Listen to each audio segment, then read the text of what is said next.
Magandang araw! At heto na naman kami at kikibaka na baka sakali manalo dito sa claw machine.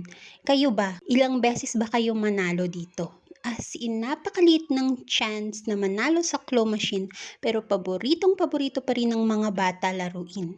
Pero sa ngayon, out of 20 tokens na tinry namin, meron kaming isang nakuha.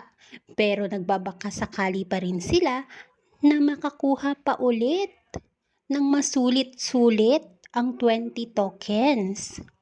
Pero mukhang hindi na nga ito matutupad. Pero thankful pa din kasi out of 20, meron pa rin nakuhang isa kasi bihirang-bihira lang talaga manalo dito. Tsambahan lang kung makuha mo. At tingnan nyo nga yung saya nung bata at sobrang yakap niya dun sa stuffed toy. Naglaro naman siya nitong piano blocks. Tuwang-tuwa din siya kasi ang cute-cute daw para din yung sa cellphone. May mga panahon talaga na maganda rin ilabas ang mga bata at makapaglaro sa labas katulad nito. Alam ko medyo magastos, pero isipin nyo na lang yung saya na nakukuha nila.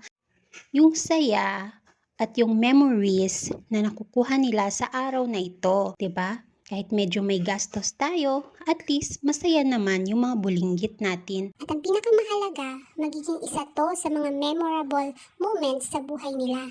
Maalala nila isang araw paglaki nila na, nung bata pa ako, maliit pa ako, nagpunta kami dito ni mama at papa, naglaro kami, ang saya-saya, nakakuha nga kami ng stuffed toy, nanalo kami, di ba? Yun yung magandang makuha natin at maibigay sa mga anak natin dito sa mga pamamasyal. Hindi lang pang post sa reels o sa social media ha, pero isa na rin yun sa dahilan kung bakit, 'di ba? Para sa reels. Pagkatapos nga niyan ay nag-enjoy din sila ng donut. Gusto nga rin daw nila uminom ng kape.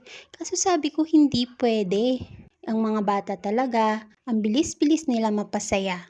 Sinlaro at kain lang, masaya na sila. At eto naman ako at nagpapabebe. Pagbukas ko nung kape, may pangalan. May Jayco Coffee nakatatak sa loob. Hindi ko alam kung anong purpose ng pangalan. Bakit may pangalan pa? Ihahaluin ko lang din naman. Mamasyal din tayo by time to time. Hindi naman kailangan sa mall. Pwede naman sa park, sa simbahan. Minsan nga sa palengke lang ang tambayan namin eh. O di kaya sa bypass road. Uupo lang kami, magtatawanan, kwentuhan, mga ganong maliit na bagay na paglaki ng mga bata maaalala nila na ganito pala nung maliit kami, dinala kami doon ni mama at papa, namasyal kami doon, ang saya-saya. At tapos, makakalakihan nila yan sa susunod na generation, gagayahin din nila sa mga anak nila. At yan lamang for today's video. Like, comment, and share. Thank you for watching!